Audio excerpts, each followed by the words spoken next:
சோத்திர ஆண்டவரே, நன்றியோடு உம்மை துதிக்கிறோம் ஐயா. இந்த நாளை ஆசீர்வதித்து தாங்க, கிருபையை தாங்க. பாடல்கள் பிள்ளைகளுக்கு ஆசீர்வாதமாக இருக்கட்டும். ஜெபமும் ஆண்டு வார்த்தையும் பிள்ளைகளுக்கு விடுதலை கிடைக்கட்டும் ஆண்டவரே. அப்படியாக கேட்குறோம். இயேசுவின் நாமத்தை கேட்குறோம் நல்ல தகப்பனே, ஆமென். ஏசையா என்மேல் மனதுருகி என்னை தொட்டவரே ஏசையா, ஏசையா என்மேல் மனதுருகி என்னை தொட்டவரே ஏசையா. அற்புதங்கள் அதிசயங்கள் செய்கின்றீர், நான் ஆராதிக்கும் தெய்வம் உண்மை உள்ளவர். அற்புதங்கள் அதிசயங்கள் செய்கின்றீர், நான் ஆராதிக்கும் தெய்வம் உண்மை உள்ளவர். ஆராதிப்பேன் நான், ஆர்ப்பரிப்பேன் நான், ஆராதிப்பேன் நான், ஆர்ப்பரிப்பேன் நான். ஏசையா என்மேல் மனதுருகி என்னை தொட்டவரே ஏசையா. அத்திமரம் துளிர் விடும்போது வசந்த காலம் ஆரம்பம் என்று சொன்னார். அத்திமரம் துளிர் விடும்போது வசந்த காலம் ஆரம்பம் என்று சொன்னார். காலம் இனி செல்லாது, கர்த்தர் இயேசு சீக்கிரம் வருகிறார்.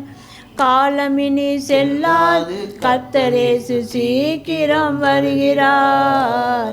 ஆராதிப்பேன் நான், ஆர்ப்பரிப்பேன் நான், ஆராதிப்பேன் நான், ஆர்ப்பரிப்பேன் நான். ஏசையா என்மேல் மனதுருகி என்னை தொட்டவரே ஏசையா. ஈசோப்பினால் என்னை கழுவினீரே, உளையான சேற்றிலிருந்து தூக்கினீரே.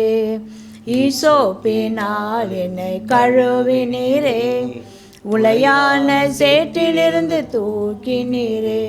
என்னை காத்து கொண்டீர், வழி நடத்துகிறீர். என்னை காத்து கொண்டீர், என்னை வழி நடத்துகிறீர். ஆராதிப்பேன் நான், ஆர்ப்பரிப்பேன் நான், ஆராதிப்பேன் நான், ஆர்ப்பரிப்பேன் நான். ஏசையா என்மேல் மனதுருகி என்னை தொட்டவரே ஏசையா. ஆவியினால் நிரம்பி துதித்திடுவோம், முழங்காலை முடக்கி ஜெபித்திடுவோம். ஆவியினால் நிரம்பி துதித்திடுவோம், முழங்காலை முடக்கி ஜெபித்திடுவோம்.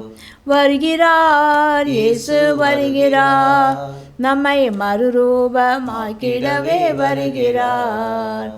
வருகிறார் இயேசு வருகிறார், நம்மை மறுரூபமாக்கிடவே வருகிறார்.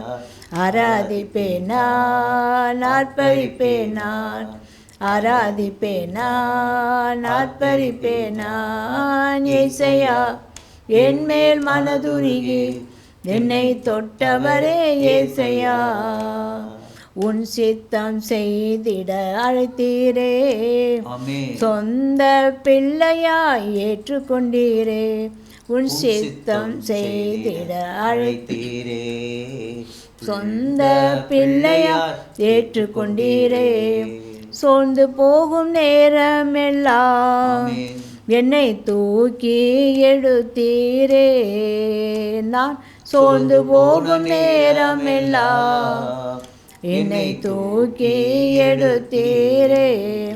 ஆராதிப்பேன் நான், ஆர்ப்பரிப்பேன் நான், ஆராதிப்பேன் நான், ஆர்ப்பரிப்பேன் நான். ஏசையா என்மேல் மனதுருகி என்னை தொட்டவரே ஏசையா. அல்லேலூயா. ஆண்டவரே ஸ்தோத்திரம். ஆவியினால் நிரம்பி நம்ம துதிக்கிற கூட்டமாக இருக்கணும், முழங்காலை முடக்கி ஜெபிக்கிறவர்களாக இருக்கணும். நம்ம ஏசப்பா சீக்கிரமாக வருகையினால் நம்மை மறுரூபமாக்கிறவராக வருகிறார். அல்லேலூயா. அப்பாவோட சித்தத்தை அறிந்து அவர் சொந்த பிள்ளையாய் நம்ம ஏற்றுக்கொண்டதுக்காக நாம் சோர்ந்து போகாதபடி எப்போது ஜெபிக்கிறவர்களாக துதிக்கிறவர்களாக இருக்கும். அல்லேலூயா. பிசாசானவன் கர்ச்சிக்கிற சிங்கம் போல வகை தேடி சுற்றித்தறி கொண்டு இருக்கிறான். அல்லேலூயா, அல்லேலூயா. அந்த வேளையிலும் கூட எங்கள் தேசம், இந்திய தேசம் இயேசுவின் தேசமாய் மாறட்டும் ஆண்டவரே. அனைவரும் உம்மை தெரிந்து கொள்ளட்டும் அப்பா. உம்மை அறியாத மக்கள் உம்மை அறிந்து கொள்ள முடியாது ஜெபிக்கிறோம் ஐயா. ஆவிக்குரிய கண்கள் திறக்கப்படட்டும் ஆண்டவரே. அறியாமல் உணராமல் இருக்கிற பிள்ளைகளோட கண்கள் திறக்கப்பட முடியாது வழி ஜெபிக்கிறோம். வாலிப பிள்ளைகளை இரத்த கொட்டைகளை மூடி மறைத்துக்கொள்ளும். போக்களை வரக்களை சமூக கிருபை பிள்ளைகளை சூழ்ந்து கொள்ளட்டும். சபைகள் உருவாகட்டும். அநேக ஊழியங்கள் ஆண்டவரே தடையில்லாதபடி அனைத்து ஊழியமும் ஆண்டவரே நடப்பதற்கு தேவன் அனுகிரகம் செய்யுங்கய்யா. அதுக்கு வேண்டிய பொருளாதார தேவையை சந்திங்க. வானத்து பலகினத்திலிருந்து இடங்கொள்ளாத அளவுக்கு நிரப்புவேன் என்று சொன்னீங்களே, அப்படியாக நிரப்புங்க. சிறு பிள்ளைகள் ஊழியத்துக்காக நாங்கள் செபிக்கிறோம். தடையில்லாதபடி ஆண்டவரே எந்தெந்த இடத்துல சிறு பிள்ளைங்கள் ஊழியம் நடக்குதோ அந்தந்த இடத்துல ஆண்டவரே ஆசீர்வாதத்தை கட்ட அவிழ்க்கிறோம் ஐயா. இயேசுவை நாமத்தினால் கேட்குறோம் ஜீவனுள்ள நல்ல தகப்பனே, ஆமென். வார்த்தை பிள்ளைகளுக்கு ஆசீர்வாதமாக இருக்கட்டும். அந்த வார்த்தையை கேட்டு நடக்கும்போது கர்த்தர் பெரிய காரியங்களை உங்கள் வாழ்க்கையில் செய்வார். இயேசுவை நாமத்தை கேட்குறேன் நல்ல தகப்பனே, ஆமென். ஆமென். கர்த்தருக்கு பிரியமான தேவனுடைய பிள்ளைகளே, இந்த பாடத்திலே ஆண்டவரிடத்தில் கேட்டபோது பிள்ளைகளுக்கு என்ன நான் வசனத்தை கொடுக்கணும் ஆண்டவரே அப்படின்னு கேட்கும்போது அவர் சொல்கிறாரு, எதை பற்றியும் கவலைப்பட வேண்டாம், முழுமையாக என் மேலே நம்பிக்கை வைக்க சொல்லுவேன். சூழ்நிலைகள் சந்தர்ப்பங்கள் எதை குறிச்சும் பார்க்க வேண்டாம், கர்த்தர் மேல் நம்பிக்கை வைக்க சொல்லு அப்படின்னு சொல்கிறார். அல்லையா? ஏன்னு கேட்டிங்கன்னா, முதல்ல நமக்கு இருக்கிறத கொண்டு ஆண்டவருக்கு நன்றி ஸ்தோத்திரம் செலுத்த கற்றுக்கொள்ளலாம். உள்ளதை கொண்டு திருப்தியாய் ஆண்டவருக்கு நீ நன்றி செலுத்தி பாருங்க. கொஞ்சத்தில் நம்ம உண்மையாக இருக்கும்போது நம்மை அநேகத்து மேல் அவர் அதிகாரியாக நிறுத்துவார். நமக்கு தெரியும், அவருக்கு தெரியும் நமக்கு எதை கொடுக்கணும் கொடுக்கக்கூடாது, எப்படி நடத்தணும், எல்லாம் அவருக்கு தெரியும். உலகத்தாரே அந்த பழமொழி சொல்கிறாங்க பார்த்தீங்களா, அவங்களுக்கு ஒன்றுமே தெரியாது. ஆனால் அவங்க சொல்கிறாங்க, ஆட்டுக்கு வாழை ஆளுந்து தான் வச்சிருக்கிறார். அவங்களுக்கு தெரியுது எல்லாரும் ஒரே மாதிரி கிடையாது அப்படி உலகத்தாருக்கே அது ஒரு பழமையை அவங்க ஏற்படுத்தி வச்சிருக்கிறாங்க. ஆனால் கர்த்தருடைய பிள்ளைங்க நமக்கு அதில் எல்லாம் தெரியும். நம்மை கர்த்தர் சொந்த பிள்ளையாக ஏற்றுக்கொண்டார். ஒரு நாள் நமக்கு குறை வைக்கவே மாட்டார். அல்லேலூயா. கர்த்தருக்கு ஸ்தோத்திரம். பெரிய பிள்ளைக்கு ஒரு மாதிரி புக்கு வாங்கி கொடுப்பாங்க, சின்ன பிள்ளைக்கு குழந்தைங்களுக்கு அதாவது ஒரு பிள்ளைக்கு ஒரு குடும்பத்தில் 3 பிள்ளை இருக்குதுன்னா 3 பிள்ளைக்கு ஒரே மாதிரி ட்ரீட்மெண்ட்டு நடக்குமானா நடக்காது. ஸ்கூல் புக்கெலாம் வாங்கி கொடுக்கும்போது கொள்ளலாம் பார்த்தீங்கன்னா அவங்களுக்கு ஜாமெட்ரி பாக்ஸ் வாங்கி கொடுப்போம், எல்லாம் கொடுப்பாங்க.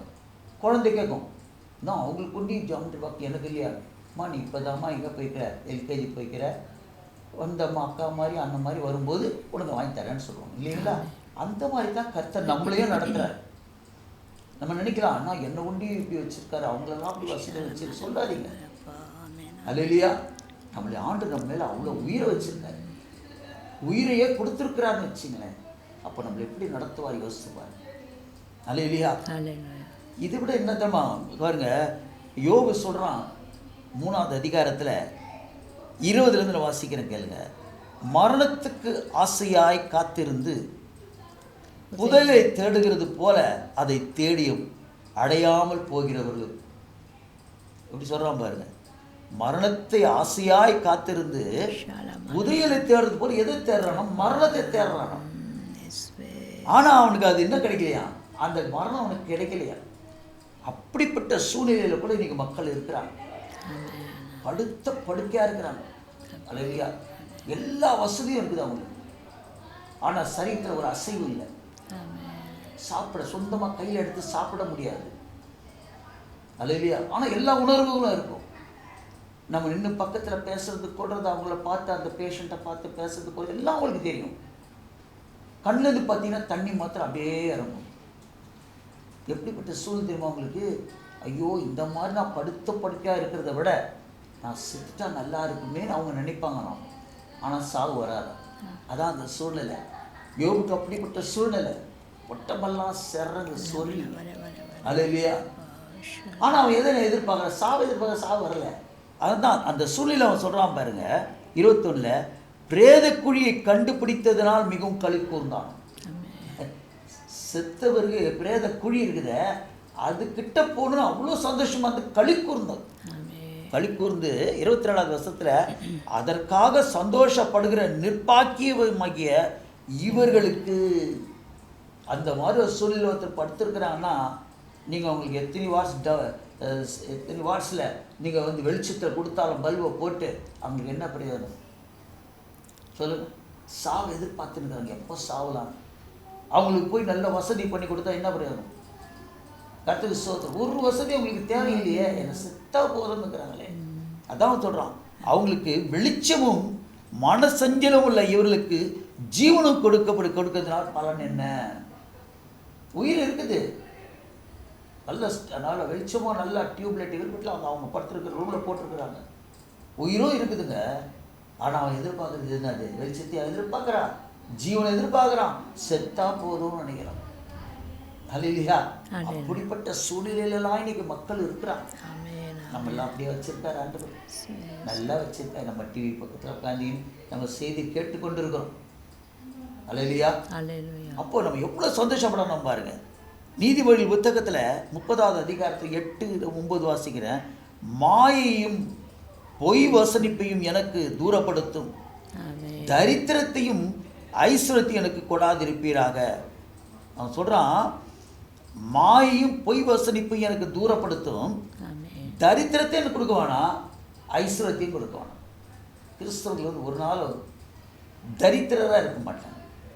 அடுத்த வேலை சாப்பாட்டுக்கு இல்லாமல் ஒரு நாள் தரித்திரா அப்படிப்பட்ட ஒரு உண்மையான கிறிஸ்தவம் இருக்கவே மாட்டான். அல்லேலூயா. ஆனால் அவனுக்கு குறை என்னன்னா, நான் பெரிய பணக்காரன் ஆகணும்னு நினைக்கிறேன். அதுதான் இவன் ஜெபிக்கிறான் பாருங்க. ஜெபம் பாருங்க எப்படி இருக்குது. நீதிபதி புத்தகத்தில் சாலமோன் இப்படி எழுதுறாரு. என்ன எழுதுறா? மாயையும் எனக்கு தூரப்படுத்தும், தரித்திரத்தை எனக்கு கொடுத்துடாதீங்க, எனக்கு பணத்தையும் கொடுத்துடாதீங்க, ஐஸ்வரத்தையும் எனக்கு கொடாதிரும், ஏனெனில் நான் பரிபூர்ணம் அடைகிறதுனால் உண்மை மறுதளிச்சிடுவேன், பணத்தையே நம்பி வாழ்ந்துருவேன், ஏசப்பா எனக்கு தேவையே இல்லைன்னு நான் சொல்லிடு ஒரு பாவத்தை செய்யக்கூடிய ஒரு சூழ்நிலைக்கு நான் தள்ளப்படுவேன்றான். அல்லேலூயா. சொல்ற பாரு, நான் பரிபூர்ணம் அடைகிறதுனால் மறுதளித்து கர்த்தரை யார் என்று சொல்லாதபடிக்கு. கர்த்தரா? அது யாரு? ஏசப்பாவா? அப்படித்தானே சொல்கிறாங்க. இன்றைக்கி பணம் படைச்ச இடத்துலலாம் நீங்கள் போய் இயேசுவை பற்றி ரோட்டில் நீங்கள் ட்ராக்ஸ் கொடுத்து நீங்கள் சுவிசேஷம் சொல்லி பாருங்கள், நம்மளை என்ன சொல்கிறான்னு கூட கவனிக்க மாட்டாங்க. அது இல்லையா? ஏன்னா அவங்ககிட்ட என்ன இருக்குது? பணம் இருக்குது. அப்போ யாரை மறுதளிக்கிறாங்க? இயேசு மறுதளிக்கிறாங்க.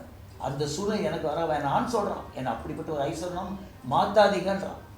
அதே நேரத்தில் தரித்திரம் மாத்திர வேணாம். அவர் சொல்கிறத பாருங்கள். அல்லேலூயா. அவர் சொல்கிறத பாருங்கள், தரித்திரப்படுத்துறதுனால் நான் ஒரு வேளை அப்படி பிச்சைக்காரன் அடுத்த வேலை சாப்பாட்டுக்கு இல்லாமல் இருந்தேன்னா நான் என்ன செய்ய வேண்டிய சூழ்நிலை உருவாகுமா? திருடி, அவன் சொன்ன பாரு, திருட வேண்டிய சூழ்நிலை உருவாயிடும். அல்லேலூயா. அதனால் தரித்திரப்படுத்தினால் திருடி என் தேவனுடைய நாமத்தை வீணிலே வழங்காத படிக்கும் என் படி எனக்கு அளந்து என்னை போஷித்தரணும். அன்னன்னைக்கு என்ன தேவையோ அது எனக்கு கொடுங்கய்யா, போதும், நான் நல்லா இருப்பேன். என்னை பெரிய பணக்காரன் மாற்ற வேணாம், என்னை பிச்சைக்காரன் மாற்ற வேணான்றோம். அல்லேலூயா. அப்போ பாருங்கள், அந்த மாதிரி நம்ம ஜெபிக்க கற்றுக்கணும்.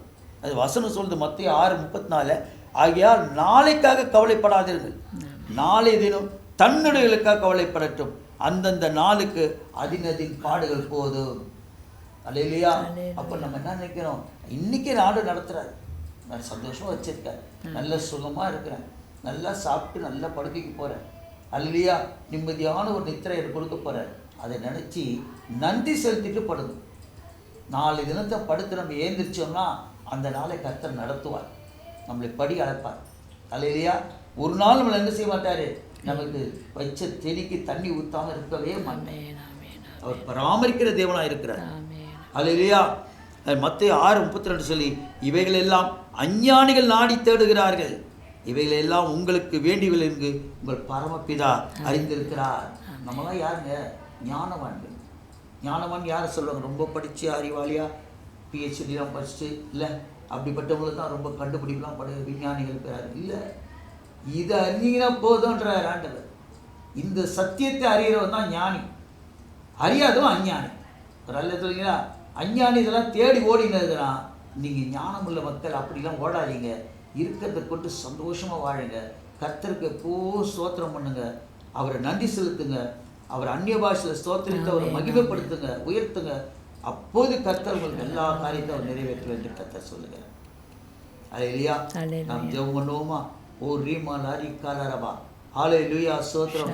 யோபு 34:3 சொல்லும்போது, வாயானது போஜனத்தை ருசி பார்க்கிறது போல செவியானது வார்த்தைகளை சோதித்து பார்க்கும். உமது வார்த்தைகளை நாங்கள் காதுகளிலே கேட்டு அதை நாங்கள் ருசித்து பார்க்கிறோம். கர்த்தர் நல்லவர் என்பதை ருசித்து பார்க்கிறோம். பிள்ளைகள் வேதத்தை தினந்தோறும் வாசிக்கட்டும். கர்த்தர் வார்த்தையின் மேலாக நம்பிக்கை இருக்கட்டும். முழு நம்பிக்கை உமது வார்த்தையில வைக்கட்டும் ஆண்டவர். அதுக்கு ஜீவன் உண்டு என்பதை பிள்ளைகள் அறிந்து கொள்ளட்டும். பரிசுத்த ஆவியின் ஒத்தாசையுடன் நசரேயனாகிய இயேசு கிறிஸ்து நாமத்தினாலே கேட்கிறேன், ஜீவனுள்ள நல்ல பிதாவே, ஆமென்.